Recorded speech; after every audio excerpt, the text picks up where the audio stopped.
तो अब कहानी आगे बढ़ती है और लिन को भी खबर मिल जाती है चुयन की डेथ की। वो भी भागी हुई जाती है देखने के लिए कि क्या ये खबर सच है, और हॉस्पिटल पहुंचने पे उसे मिलता है यीजाओ। यीजाओ की आंखों में आंसू होते हैं और वो बोलता है कि मैं विश करता हूँ ये जोक होता, पर ये सच है, चुयन जा चुका है। यहाँ पे लिन भी बहुत ज़्यादा रोने लगती है क्योंकि उसका और चुयन का बॉन्ड एज अ फ्रेंड बहुत अच्छा बन चुका था। यहाँ पे लिन घर आती है और जब अपनी खिड़की से बाहर देखती है तो उसे यीजाओ दिखता है। वो उसे मिलने जाती है और हक करके बोलती है कि ऐसे टाइम पे हम दोनों को ही अकेले नहीं रहना चाहिए क्योंकि चुयन हम दोनों के ही बहुत क्लोज था। वो बोलती है मुझे समझ आ गया है कि लाइफ बहुत ज़्यादा शॉर्ट है और इतनी शॉर्ट लाइफ में मैं नाराज़ होके पास्ट की बातों को याद करके तुमसे दूर नहीं रहना चाहती, और वो लेकर जाता है उसे अपने घर। दूसरे दिन पुलिस आती है यीजाओ के घर और यहाँ से पता चलता है कि आखिर चुयन की डेथ हुई कैसे। दरअसल उसकी बिल्डिंग में और एग्जैक्टली उसी के फ्लोर पे हॉस्पिटल में आग लग चुकी थी, जिस आग की वजह से चुयन भी मर चुका था। यहाँ पे पुलिस वाले यीजाओ को एविडेंस के तौर पे एक फोटो दिखाते हैं और वो फोटो होती है लिन की इयररिंग्स की। वो बोलते हैं कि हमें डेड बॉडी के हाथ में से ये रिंग मिली है और जो भी इस रिंग का ओनर है पॉसिबल है कि वो ही मर्डरर भी होगा। यीजाओ को शक तो जरूर हो जाता है कि ये लिन की ही इयररिंग है और वो उससे जाके जब कंफर्म करता है तो लिन बताती है कि हाँ मेरी ये इयररिंग कहीं खो चुकी थी। तभी यीजाओ लिन को सारी बातें बताता है कि कैसे अब वो ही चुयन के मर्डर की एक सस्पेक्ट बन चुकी है। यहाँ पे लिन परेशान है कि वो ऐसा चुयन के साथ आखिर क्यों करेगी और उसने ऐसा बिल्कुल भी नहीं किया है, पर उसे फंसाने की कोशिश आखिर कर कौन रहा है। पर दूसरे ही दिन पुलिस एज अ सस्पेक्ट लिन को अरेस्ट करने आ जाती है। लिन भी कहती है कि मैं पूरा कोऑपरेट करूंगी और उनके साथ चली जाती है। तभी वो पुलिस स्टेशन जाके पूछती है कि आखिर आपने मुझे अरेस्ट क्यों किया है। तभी पुलिस वाले बताते हैं कि जिस टाइम पे हॉस्पिटल में आग लगी थी उसी टाइम पे आप भी अपने घर से गायब थी, और ऑब्वियसली ये बात पुलिस को योंगटोंग ने बताई है क्योंकि उसी ने ही तो सामान लेने लिन को बाहर भेजा था। पर तभी वहां पे यीजाओ आके पुलिस को ये कहता है कि इतना छोटा एविडेंस मिलना कोई प्रूफ नहीं है कि लिन ने ही चुयन को मारा है, और वो उसे कैसे ना कैसे करके पुलिस स्टेशन से छुड़ा लेता है। पर यहाँ पे मीडिया को सब कुछ पता चल चुका है और वो पुलिस स्टेशन के बाहर उनका इंतजार कर रही होती है। यहाँ पे यीजाओ और लिन दोनों की ही रेपुटेशन काफी खराब हो चुकी है क्योंकि चुयन एक बड़ा स्टार था। तभी घर जाने के बाद लिन के फोन पे मैसेज आता है कि मेरा सरप्राइज कैसे लगा, और वो उसी जगह पे बुलाता है जिस जगह पे लास्ट टाइम पे चुयन और लिन मिले थे। साथ ही एक फोटो भी उनको मिलती है जिसमें ऐसा दिखाई जा रहा है कि लिन चुयन को धक्का मार रही है, जबकि असलियत में उस दिन वो चुयन के साथ सिर्फ एक मजाक कर रही थी। वो उसी जगह पहुंचते हैं और उन्हें फिर एक और फोन मिलता है वहां पे जिसमें लिखा होता है कि तुम जैसा करोगे वैसा ही पाओगे। अब यहाँ पे सब कंफ्यूज्ड हैं कि आखिर लिन को कौन फ्रेम कर रहा है। तभी मिस्टर वेन आके उसे बताते हैं कि दरअसल जिस आईपी एड्रेस से वो फोटो लिन के फोन पे भेजी गई है वो एक फॉरेन कंट्री का है, मतलब वो इंसान चाइना में नहीं रहता बल्कि बाहर फॉरेन में रहता है। पर फॉरेन में रह के उसे चुयन और लिन की फोटो आखिर मिली कैसे। यहाँ पे यीजाओ का शक जाता है योंगटोंग पे क्योंकि उसी टाइम पे योंगटोंग ने लिन को बाहर कुछ सामान लेने भेजा था। वो उसे जाकर पूछताछ करता है पर वो साफ साफ इनकार करती है कि वो गरीब है और उसने ऐसा कुछ भी नहीं किया। इतने में वहाँ पे लिन भी आ जाती है और वो लिन से भीख मांगती है ये कह के कि मैंने ऐसा कुछ भी नहीं किया और आप तो मुझे जानते हो, मैं आपको आखिर नुकसान क्यों पहुंचाऊंगी। तभी यहाँ पे लिन बताती है कि उसने योंगटोंग को देख के क्या क्या ऑब्जर्वेशन किए हैं। वो बोलती है कि योंगटोंग तुमने मुझसे कहा था कि तुम कंट्री साइड में या गांव साइड पे रहती हो और इस वजह से तुम्हें लकड़ी काटनी पड़ती थी, चूल्हा जलाना पड़ता होगा और साथ ही चूल्हे में ही खाना बनाना पड़ता होगा, पर तुम्हारे हाथ बिल्कुल स्मूथ है और उसमें एक भी स्क्रैच नहीं है। जो इंसान लकड़ी काटता है उसके हाथ काफी स्ट्रांग होते हैं और उसमें थोड़े बहुत निशान जरूर होते हैं। तुम्हें क्या लगता है कि मैंने ये सारी चीज़ें नोटिस नहीं की हैं। इस बार मैं यीजाओ के साथ हूँ क्योंकि मुझे भी तुम पे शक है, तो तुम साफ साफ बता दो आखिर इस सब के पीछे कौन है, क्योंकि तुम तो अकेले इतने बड़े काम को कर नहीं सकती। यहाँ पे योंगटोंग मुंह खोल देती है कि ये सब मुझसे अनरन ने करवाया है। मैं गरीब हूँ और अनरन ने मुझे काफ़ी ज़्यादा पैसे दिए ये सारी चीज़ें करने के लिए और मैं उसकी बातों पे आ गई। यहाँ पे लिन को योंगटोंग पे थोड़ी दया तो ज़रूर आती है और वो उसे बस ऐसे ही छोड़ देती है बिना कुछ एक्शन लिए। तभी दूसरे दिन जब लिन उठती है तो वो इंटरनेट पे देखती है कि काफ़ी सारे लोग यीजाओ को ही टारगेट कर रहे हैं, ये कह के कि उसने एक औरत के लिए अपने बेस्ट फ्रेंड चुयन को ही मार दिया। सब उसे बहुत भला बुरा कह रहे हैं। यहाँ पे लिन सोचती है कि अगर वो डायरेक्टली इन सबको रिप्लाई करेगी तो उससे यीजाओ की इमेज और ज़्यादा खराब हो जाएगी। तो वो एक और आईडी बनाती है और वहाँ पे से यीजाओ का पूरा साथ देने लगती है। इधर पे कंपनी का ये हाल है कि उनके स्टॉक्स नीचे होते जा रहे हैं और कोई भी उनके प्रोडक्ट्स नहीं खरीद रहा। बेसिकली उनकी सेल्स काफ़ी कम होती जा रही है। साथ ही मिस्टर वेन ये भी बताते हैं कि ऑनलाइन ऐप पे बहुत सारे लोग बहुत बुरे इल्ज़ाम लगा रहे हैं। यहाँ पे यीजाओ अपने सोशल मीडिया को खोलकर देखता है तो सच में काफ़ी लोग उसकी बहुत बुराइयां कर रहे होते हैं, पर एक आईडी होती है जिससे पूरा सपोर्ट मिल रहा होता है उसे, और वो समझ जाता है कि ये आईडी हो ना हो लिन की ही है। वो लिन को कॉल करके पूछता है कि क्या तुमने कुछ किया है, पर लिन यहाँ पे ऐसा बिहेव करती है कि उसने उसके लिए कुछ किया ही नहीं है। तभी यीजाओ डिसाइड करता है कि उसे प्रेस कॉन्फ्रेंस रखनी चाहिए और वो मिस्टर वेन को अरेंजमेंट करने को कहता है। अब यहाँ पे मिस्टर वेन अनाउंसमेंट्स कर रहे हैं और वो बोलते हैं कि मुझे 2 अनाउंसमेंट करनी है। तभी लिन अपनी दोस्त फी से बोलती है कि मुझे तो यीजाओ ने इन 2 अनाउंसमेंट के बारे में कुछ भी नहीं बताया है। मिस्टर वेन सबसे पहला अनाउंसमेंट करते हैं कि लिंगसी ग्रुप के मालिक यीजाओ की और मिस्टर चुयन की दोस्त थी लिन, और लिन की शादी हो चुकी है यीजाओ से बहुत टाइम पहले। यहाँ पे यीजाओ के इस अनाउंसमेंट के बारे में सुनते ही लिन बहुत ज़्यादा सरप्राइज होते हैं क्योंकि अब उसका रिलेशन यीजाओ के साथ पब्लिक हो चुका है और सारी की सारी मीडिया को पता चल चुका है। सारे लोग उनसे काफ़ी क्वेश्चंस पूछने लगते हैं। रिपोर्टर्स बिल्कुल पागल हो जाते हैं ये पूछ के कि क्या इसीलिए मिस्टर यीजाओ ने लिन को बचाया है अपने खुद के बेस्ट फ्रेंड के मर्डरर को। तभी यहाँ पे लिन सामने आती है और बोलती है कि जब तक का मेरे हस्बैंड नहीं आते मैं इन सवालों का जवाब नहीं दे सकती। इतने में सामने से आवाज़ आती है और हम देखते हैं कि वहाँ पे अनरन के साथ योंगटोंग खड़ी है। तभी अनरन आती है और बोलती है कि यहाँ पे मैं चुयन के मर्डरर को पकड़वाने आई हूँ, वो है लिन। चुयन मेरा बेस्ट फ्रेंड था और मैं लिन को नहीं जाने दे सकती क्योंकि वो ही मेरी बेस्ट फ्रेंड की कातिल है।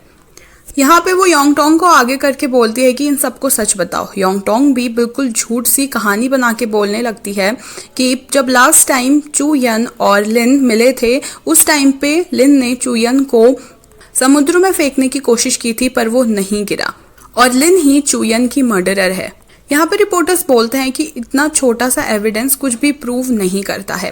तभी अनरन चुपचाप से ली गई चुयन और लिन की वीडियो सबके सामने प्ले कर देती है, जहाँ पे ऐसा लग रहा होता है कि लिन चुयन से जबरदस्ती कर रही है। योंगटोंग बोलती है लिन दरअसल चुयन को सेड्यूस कर रही थी पर चुयन उसे भाव नहीं दे रहा था। अपना और चुयन का रिश्ता बचाने के लिए और साथ ही यीजाओ के सामने अपनी रेपुटेशन बचाने के लिए लिन ने चुयन का मर्डर कर दिया।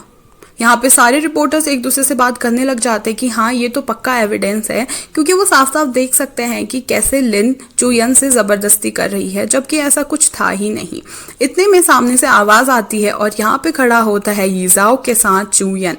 तभी चुयन आके सबको और रिपोर्टर्स को बताने लग जाता है कि कैसे उस लड़की ने मुझे तकलीफ पहुंचाई है जो मुझसे 22 साल से अपना भाई मानती थी और मैं भी उसे अपनी छोटी बहन मानता था। तभी अनरन आके बोलती है कि तुम जैसा समझ रहे हो वैसा कुछ भी नहीं है चुयन, मैं तुम्हें कभी भी हर्ट नहीं करूंगी। यहाँ पे से चुयन बताने लग जाता है कि मैंने देखा था कि कैसे तुमने हॉस्पिटल आके मेरी ग्लूकोज पे इंजेक्शन लगा दिया बेहोशी की दवाई का और मुझे बेहोश कर दिया। वो तो मैंने बोलते वक्त तुम्हारी आवाज़ सुन ली और उसे पहचान ली। अगर कोई और आके मुझसे ये कहता मैं कभी यकीन नहीं करता, पर जो मैंने खुद अपनी आंखों से और कानों से सुना है मैं उस पर कैसे यकीन ना करूं। यहाँ पे से अनरन को कुछ भी बोलने को नहीं पड़ता और वो जाने लगती है कि रिपोर्टर्स उसे घेर लेते हैं, उससे तरह तरह के क्वेश्चन पूछने लग जाते हैं। ये कहने लग जाते हैं कि जो लाश हॉस्पिटल से मिली थी फिर वो किसकी थी। तभी चुयन इस बारे में भी आंसर देता है कि वो लाश किसी मुर्दा घर से लाई गई थी और वो मैं था ही नहीं। मुझे तो एक वेयर हाउस में छुपा कर रखा गया था और मेरी किडनैपिंग की थी अनरन ने। मैं दरअसल कभी मरा ही नहीं था। तभी जैसे तैसे करके वहाँ के गार्ड्स को मार के मैं वहाँ से भागा हूँ और यहाँ पे आप सब लोगों के सामने प्रेजेंट हूँ। यहाँ पे से अनरन को काफी गुस्सा आ जाता है कि उसने इतना सब कुछ किया और फिर भी सारे लोग अभी भी लिन को ही पसंद कर रहे हैं और उसको नफरत कर रहे हैं। वो स्टेज में जाके लिन पे हाथी उठाने वाली होती है कि उसके सामने ये जाओ और चुयन आ जाते हैं। तभी अनरन बोलती है, जो भी इन सब के पीछे है और जो भी मेरी मदद कर रहा था वो तुम लोगों को बिल्कुल भी नहीं छोड़ेगा। अब यहाँ पे से इतना तो पता चल ही गया है कि अनरन और योंग टोंग केवल एक मोहरा थे और असली प्लान तो कोई और ही रच रहा है। तभी पुलिस आके किडनैपिंग और हॉस्पिटल में आग लगाने के इल्जाम पे अरेस्ट कर लेती है अनरन को और यहाँ पे से चुयन, यी जाओ, लिन और फी बाहर को जाते हैं। तभी चुयन कहता है, मुझे मेरी एक फ्रेंड से मिलना है तो मैं तुम लोगों से बाद में मिलूंगा, और वो पास जाता है एक लड़की के। तभी हम फ्लैशबैक में पहुंचते हैं और पता चलता है कि वहां से भागने में इस लड़की ने चुयन की काफी हेल्प की थी और वो इसी लड़की की बाइक पे वहां से भागकर आया था। वो उससे अपना नंबर देने को कहता है और यहाँ पे से शायद इन दोनों की बातें स्टार्ट हो जाएंगी। इधर पे फी को जब पता चलता है लिन से कि मिस्टर वेन का किसी कारण से एक्सीडेंट हो गया है, फी बहुत ही ज़्यादा उसकी चिंता करने लगती है। यहाँ तक कि वो उसके घर पहुँच जाती है और उसके लिए खाना बनाने की कोशिश करती है, पर वो बना नहीं पाती। यहाँ पे लग रहा है कि दूसरी लव स्टोरी भी स्टार्ट होने वाली है। वहीं इधर लिन को पता चल जाता है कि जिस अपार्टमेंट में वो रह रही है वो तो कब का यीजाओ ने खरीद लिया है। वो फिर से उसे गुस्सा हो जाती है कि क्यों वो हर चीज़ में उसकी हेल्प करता है और इंडिपेंडेंटली नहीं रहने देता। तभी वो बस स्टॉप में रुकी होती है कि वहाँ पे यीजाओ आता है, उसे माफ़ी मांगने लग जाता है, पर वो गुस्से में बस पे चढ़ जाती है। वो बस पे घुस के सबके सामने उसे गोद पे उठाकर बाहर ले आता है और फिर माफ़ी मांगने लगता है। तभी लिन बोलती है, हम कुछ कॉन्ट्रैक्ट साइन करते हैं और इस कॉन्ट्रैक्ट में ये लिखा होगा कि तुम कभी भी मेरी वर्क लाइफ के साथ इंटरफेयर नहीं करोगे, मेरे पीठ पीछे मेरे लिए कोई भी डिसीजन नहीं लोगे और मेरी हेल्प नहीं करोगे मुझसे बिना पूछे। लिन इतना ही बोलती है कि यीजाओ इन सब के लिए एग्री कर जाता है और उसे किस करने लगता है। यहाँ तक कि वो इतना ज़्यादा फोकस्ड हो जाता है लिन पे कि वो अपने काम पे बिल्कुल भी ध्यान नहीं दे रहा है। तभी मिस्टर वेन आके भी लिन को बोलते हैं कि आप प्लीज़ जितनी कम हो सके उतनी यीजाओ से बात करें, क्योंकि उसकी वजह से वो अपने काम पे ध्यान नहीं दे रहे हैं। अब इतने में ही लिन को भी कॉल आ जाता है उसके एजेंट का और वो बताती है कि उसे एक नई मूवी में छोटा सा रोल मिला है और जिसके लिए वो डांस प्रैक्टिस करे। यहाँ पे से लिन खुश हो जाती है क्योंकि उसे फाइनली कोई अच्छा रोल मिला है। तभी वो शूटिंग के लिए कहीं बाहर जाती है और शॉपिंग मॉल में शॉपिंग कर रही होती है कि एक औरत बार बार उसे दूर से देख रही होती है। तभी लिन उसे जाके पूछती है कि क्या मैं आपको जानती हूँ और आप मेरा पीछा क्यों कर रही हैं। वो पूछती है कि क्या मैंने आपको कहीं देखा है। उनका चेहरा देखने पे लिन को ये याद आता है कि ये तो वही औरत है जो यीजाओ के हॉस्पिटल रूम से निकलते वक्त रो रही थी। वो औरत उससे कुछ भी नहीं बोलती और वहां से चली जाती है, पर लिन के मन में शक आ जाता है कि आखिर ये औरत है कौन। घर जाके जब वो यीजाओ के कमरे की चेकिंग करती है तो फोटोज से पता चलता है कि दरअसल ये तो शायद यीजाओ की माँ है। लिन फी से कॉल करके तभी पूछती है कि क्या वो उसको एक प्राइवेट डिटेक्टिव के बारे में बता सकती है ताकि वो उस औरत के बारे में पता लगा सके। पर इतने में ही वहाँ यीजाओ आ जाता है और वो बोलता है कि तुम मुझसे हेल्प क्यों नहीं लेती, तुम मिस्टर वेन को सारी चीज़ें बता देना और तुम्हें जो भी ज़रूरत है वो तुम्हारी पूरी कर देंगे। वो बिल्कुल ऐसा ही करती है और मिस्टर वेन को कॉल करके बोलती है कि एक औरत है जिसके बारे में मैं चाहती हूँ आप उसका पता लगाएं। ये बात वो जाके यीजाओ से कह देता है, पर यीजाओ इस बार समझदार हो चुका है क्योंकि उसने प्रॉमिस किया है लिन को कि वो उसके पर्सनल अफेयर्स में दखल नहीं देगा। और वो बोलता है कि मिस्टर वेन तुम मुझे कुछ भी मत बताओ, अगर लिन चाहती होगी तो वो खुद ही मुझे ये बात बता देगी। इधर तभी वहां पर फी भी लिन के पास आती है और यहाँ पे फी बताती है कि मैं काफ़ी टाइम से एक स्क्रिप्ट लिख रही थी एक मूवी की और सारी चीज़ें फाइनल हो चुकी हैं और साथ ही मुझे इन्वेस्टर भी मिल चुका है और वो है यीजाओ। यहाँ पे लिन कहती है कि तूने कोई फेवर्स तो नहीं मांगे ना क्योंकि मैं उसकी वाइफ हूँ। इस पर फी बोलती है नहीं, हम बिल्कुल पार्टनरशिप पे हैं और हमने सारे लीगल तरीके से पेपर साइन किए हैं और एग्रीमेंट किया है, इसमें तेरा कोई भी लेना देना नहीं है। तभी लिन पूछती है कि इसमें लीड एक्ट्रेस कौन है। फी बताती है कि हीरोइन में लीड एक्ट्रेस है तू और हीरो मैं चाहती हूँ कि चूयन रोल प्ले करे। तभी लिन को यहाँ पे याद आता है कि मैंने एक बार सुना था कि चूयन मुझे पसंद करता है। वो फी से बोलती है कि अगर सच में चूयन मुझे पसंद करता है, मैं उसके बेस्ट फ्रेंड की वाइफ हूँ, तो ये काफ़ी ज़्यादा ऑकवर्ड हो जाएगा और मैं एक साथ उसके साथ मूवी में एक्ट नहीं कर पाऊंगी।